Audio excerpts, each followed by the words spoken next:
नमस्कार दोस्तों, आज हम बात करने वाले हैं बिहार के दो युवा चेहरा जिन पे लोग नज़र टिका के देखते हैं। जब ये अपनी रैली में उतरते हैं तो इनको देखने के लिए बड़ा बड़ा जनसैलाब उमड़ता है।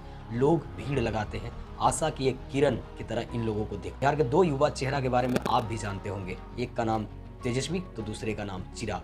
अब बिहार की भला के लिए ये दो युवा चेहरा सबसे श्रेष्ठ कौन है, इस वीडियो में आपको जानकारी मिलेगा। बाकी आप वीडियो के अंत तक बने के देखते रहिए। हमारे चैनल पे पहली बार आए तो सब्सक्राइब जरूर कर लीजिएगा। सबसे पहले हम बात कर लेते हैं तेजस्वी यादव के बारे में। तो हर लोग जानते हैं कि तेजस्वी यादव के पिता श्री लालू प्रसाद यादव बिहार के मुख्यमंत्री रह चुके हैं। संग में उनकी माता राबड़ी देवी भी बिहार के मुख्यमंत्री रहे हैं और ये दोनों लोग 15 साल तक बिहार में मुख्यमंत्री के पद पे विराजमान रहे। उसके बाद 2010 में राजनीतिक कैरियर स्टार्ट करते हैं तेजस्वी यादव। जी हाँ, वही तेजस्वी यादव जो कभी क्रिकेट की दुनिया में अपना लाइफ बनाने निकले थे और कई बार ये क्रिकेट की सुर्खियों में भी रहे हैं। तेजस्वी यादव कई बार ये कहते हुए नजर भी आते हैं कि विराट कोहली के साथ में भी हमने खेला है और विराट कोहली मेरे कैप्टनशिप में क्रिकेट खेले हैं। वो अलग बात है कि अब ये चुनावी मैदान में रहते हैं, क्रिकेट मैदान छोड़। दूसरी तरफ बात करें स्वर्गीय रामविलास पासवान बेटे श्री चिराग पासवान जी के बारे में, तो चिराग पासवान लोजपा रामविलास के अध्यक्ष हैं और पार्टी के आला कमान सब उन्हीं के हाथों में रहता है। आपको बता दें कि 2014 में चिराग पासवान ने ही ये निर्णय लिया था, तब जाके रामविलास पासवान नरेंद्र मोदी के साथ गठबंधन बना करके चुनाव लड़ने का, लोकसभा का काम किए थे।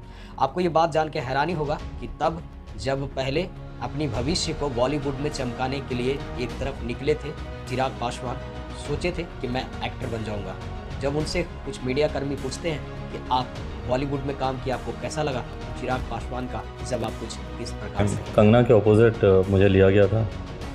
How was it? अलग ड्रीम था। Come true. नहीं हीरो बनने गए थे, हीरो बन गए। नो नो नो, हम वो जाने के बाद ही पता चल गया था कि हीरो बनने गए थे, असलियत पता चल गई। दोस्तों, चिराग पासवान रामविलास पासवान के बेटे हैं। रामविलास पासवान को दूसरा अंबेडकर कहा जाता है। खास करके हरिजन जातियों में और पिछड़ी जातियों में उनका एक बहुत बड़ा वोट बैंकिंग का पकड़ था।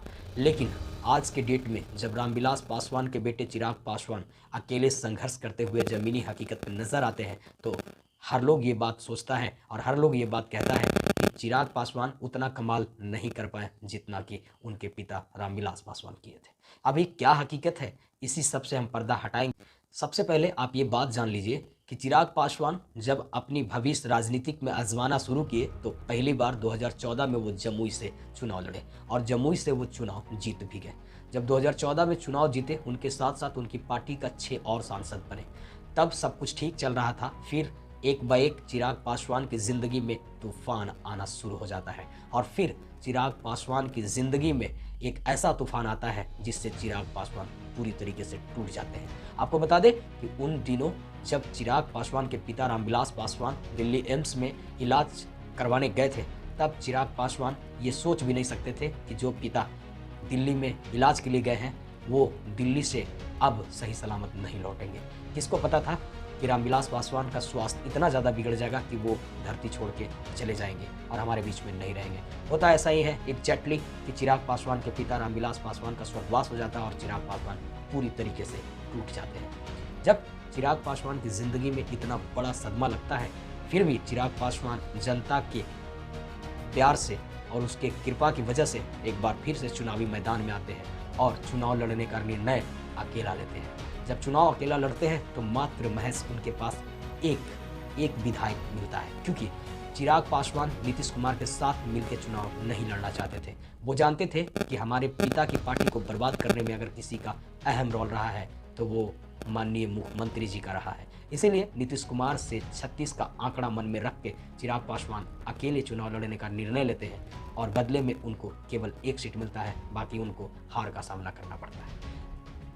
तब भी शायद वो इतने निराश नहीं होते हैं, लेकिन जैसे ही उनके पार्टी में उनके चाचा टूट करने को सोचते हैं और उनकी पार्टी को पूरी तरीके से जब तोड़ देते हैं, तब चिराग पासवान और भी ज़्यादा टूट जाते हैं, क्योंकि हाल ही में उनके पिता का निधन और उसके बाद पार्टी में टूट किसी भी युवा को बहुत ज़्यादा तड़पाया होगा। आपको बता दें कि एक तरफ तेजस्वी यादव अपनी राजनीतिक कैरियर को लेके आगे बढ़ रहे थे, दूसरी तरफ चिराग पासवान मुसीबतों के घेरों में जकड़े हुए थे और इनको मुसीबत देने वाला कोई और नहीं बल्कि इनका अपना पशुपति पारस चाचा जी थे। आज के टाइम में एनडीए में शामिल है चिराग पासवान और अभी विपक्ष का सबसे युवा चेहरा तेजस्वी यादव बन के बिहार में उभरे हैं। अब जब 2024 का लोकसभा चुनाव नज़दीक है, ऐसे में ये दो युवाओं पे बहुत ज़्यादा फोकस बिहार की जनता करती है। सबसे ज़्यादा इन दोनों पे निगाह लगा के लोग देखते हैं कि अगली बार और फिर क्या होने वाला है। आपको बता दें कि 2024 का लोकसभा चुनाव का अलॉटमेंट अभी बाकी है और अभी भी कयास ये लगाया जा रहा है कि दोनों युवा साथ में मिल करके चुनाव लड़ेंगे। ये कैसे संभव हो पाएगा, वो यूँ अंदाज़ा लगाया जा रहा है क्योंकि बीजेपी में ही उनके चाचा मौजूद हैं जो उनके पार्टी को बर्बाद किए थे। दूसरी तरफ नीतीश कुमार जी जो उनके पार्टी और परिवार में फूट डाले थे, वो भी बीजेपी में ही शामिल हो गए हैं। बीजेपी में ही शामिल होने के बाद से चिराग पासवान चुप्पी तो साध ही लिए हैं, लेकिन कहीं ऐसा तो नहीं कि शेर जब चुप है तो फिर कोई बड़ा दहाड़ने वाला है। बाकी आपको क्या लगता है कि इन दोनों में सबसे उज्जवल भविष्य राजनीतिक में किसका होगा और किसको बिहार का मुख्यमंत्री चेहरा सही मायने में होना चाहिए? तेजस्वी या चिराग? अपनी राय कमेंट सेक्शन में ज़रूर दीजिएगा। मिलेंगे किसी अगले टॉपिक पे, तब तक के लिए बाय बाय।